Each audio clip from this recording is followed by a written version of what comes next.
हिंदू धर्मातील सर्वात शक्तिशाली व्रतांपैकी एक व्रत म्हणजे वटसावित्री व्रत. पण 2026 मध्ये हे व्रत खूपच विशेष असणार आहे. यंदा ग्रह ताऱ्यांची अशी काही स्थिती निर्माण होत आहे की ज्याचा परिणाम थेट तुमच्या वैवाहिक सुखावर होऊ शकतो. त्यामुळे चुकूनही अयोग्य रंगाची साडी किंवा कपडे घालणे टाळावे, तर शास्त्रानुसार तुमच्या पतीवर मोठे संकट येऊ शकते.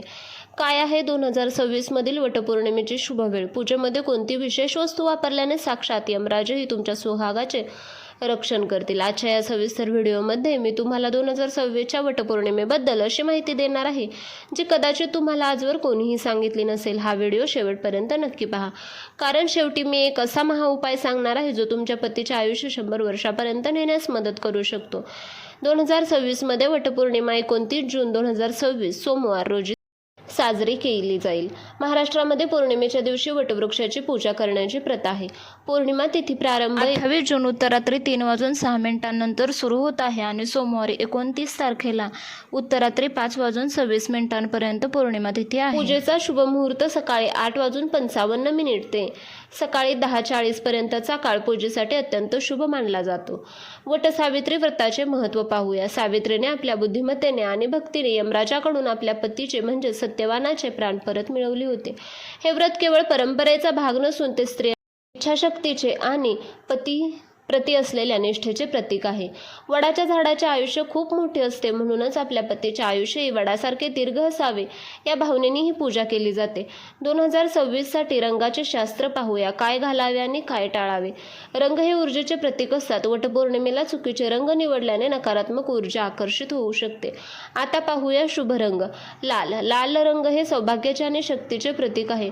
पिवळा रंग भक्ती आणि मांगल्याचा रंग मानला जातो. हिरवा रंग समृद्धी आणि नवीन सुरुवातीचे प्रतीक आहे.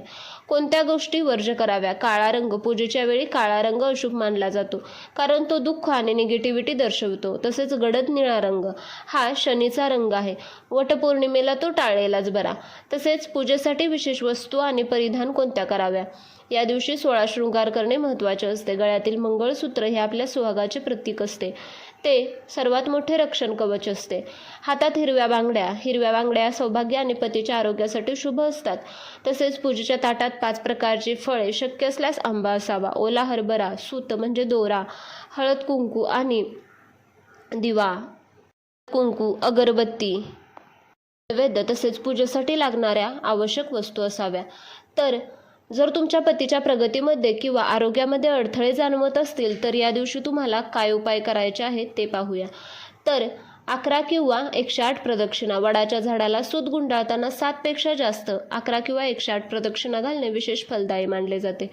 तसेच वडाच्या पानाचा उपाय. वडाचे एक ताजे पान घेऊन त्यावर चंदनाने पतीचे नाव लिहा किंवा ते भगवान विष्णूंच्या चरणी अर्पण करा. यामुळे पतीच्या आरोग्यातील दोष दूर होतात. जलदान किंवा अन्नदान. पूजा संपल्यानंतर एखाद्या गरजू व्यक्तीला मातीचे भांडे किंवा माठ, पंखा दान करा, कारण वैशाख ज्येष्ठ महिन्यात याचे महत्त्व अधिक असते. पाहूया या दिवशी काय करावे आणि काय करू नये. प्रथम पाहूया काय करावे. पहाटे लवकर उठून मंगल स्नान करावे. सावित्री आणि सत्यवानाची कथा शांतचित्ताने ऐकावे किंवा वाचावे. मोठ्यांचा आशीर्वाद घ्यावा. आता काय करू नये तर पूजा पूर्ण झाल्याशिवाय अन्न ग्रहण करू नका. तसेच झाडाची फांदी तोडू नका. केवळ पूजा करा. विशेष वस्तू परिधान करण्याचे महत्त्व. तर डोळ्यात काजळ लावणे हे केवळ सौंदर्यासाठी नाही, तर ते पतीला वाईट नजरेपासून वाचवण्याचे प्रतीक मानले जाते. सिंदूर लावताना तो नेहमी कपाळाच्या मध्यभागी आणि थोडा लांब लावावा. असे मानले जाते की यामुळे पतीचे सौभाग्य वाढते. तसेच या दिवशी नवीन जोडवी परिधान करणे शुभ मानले जाते. चांदीच्या जोडव्यांमुळे शरीरातील ऊर्जा संतुलित राहते. पतीच्या दीर्घायुष्यासाठी विशेष मंत्र कोणता? तर पूजेच्या वेळी किंवा प्रदक्षिणा घालताना तुम्हाला अवैंधव्य व सौभाग्य देही त्वम मम सुव्रते पुत्राण पौत्राच्च सौख्यच गृहाण नर्घ्य नमोस्तुते हा मंत्र म्हणायचा आहे. म्हणजेच हे सुव्रते, मला अखंड सौभाग्य दे, माझे वंध्यत्व दूर ठेव आणि मला पुत्रपौत्रादी सुख दे, असा याचा अर्थ होतो. तसेच इच्छापूर्तीसाठी वडाच्या पानाचा गुप्त उपाय पाहूया. ज्या महिलांच्या मनात काही विशेष इच्छा आहे त्यांनी हे नक्की करावे. वडाचे एक ताजे पान, न फाटलेले पान घ्या. त्यावर अष्टगंधाने आपली इच्छा लिहा. ते पान मोळीच्या म्हणजेच लाल दोऱ्याच्या साहाय्याने वडाच्या फांदीला बांधा. इच्छा पूर्ण झाल्यावर पुन्हा त्या झाडापाशी जाऊन नमस्कार करा. वटपौर्णिमेला उपवास सोडण्याचे शास्त्र. अनेक महिला पूर्ण दिवस उपवास करतात. उपवासामध्ये काय खावे तर उपवास सोडताना वडाच्या झाडाला अर्पण केलेला ओला हरभरा प्रसाद म्हणून खाणे अत्यंत महत्त्वाचे असते. असे मानले जाते की हरभरा हे शक्तीचे प्रतीक आहे. या दिवशी पुरणाचे जेवण किंवा आंबारस किंवा पुरीचा नैवेद्य दाखवण्याची प्रथा आहे. आता पाहूया या दिवशी काय करू नये. केस मोकळे सोडू नका. पूजेच्या वेळी केस बांधलेले असावेत, ते सौभाग्याचे लक्षण मानले जातात.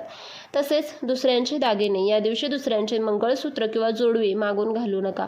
स्वतःचे सौभाग्याचे अलंकार वापरावेत. या दिवशी अन्न वाया घालवू नका. नैवेद्याचे ताट पूर्णपणे संपवावे. अन्नाचा अपमान करू नका.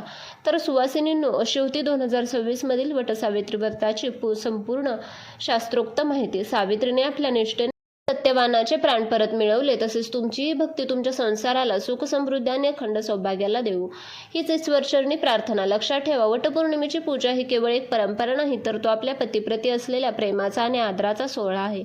या दिवशी आपण जे काही उपाय पाहिले ते श्रद्धेने करा आणि त्याहीपेक्षा महत्त्वाचे म्हणजे आपल्या नात्यात सावित्रीसारखा संयम आणि प्रेम कायम ठेवा. तुमच्यासाठी एक खास गोष्ट, तुम्ही यंदा कोणत्या रंगाची साडी नेसणार आहात किंवा तुमच्या भागात वटपौर्णिमेची कोणती वेगळी पद्धत आहे, कमेंटमध्ये नक्की कळवा. तुमच्या कमेंट्स वाचायला मला खूप आवडेल. जर तुम्हाला हा व्हिडिओ आवडला, माहितीपूर्ण वाटला तर लाईक करा आणि तुमच्या सर्व मैत्रिणींना, ताई, वहिनी, नातेवाईकांना हा व्हिडिओ शेअर करा, जेणेकरून त्यांनाही शुभ मुहूर्त आणि उपायांची माहिती मिळेल.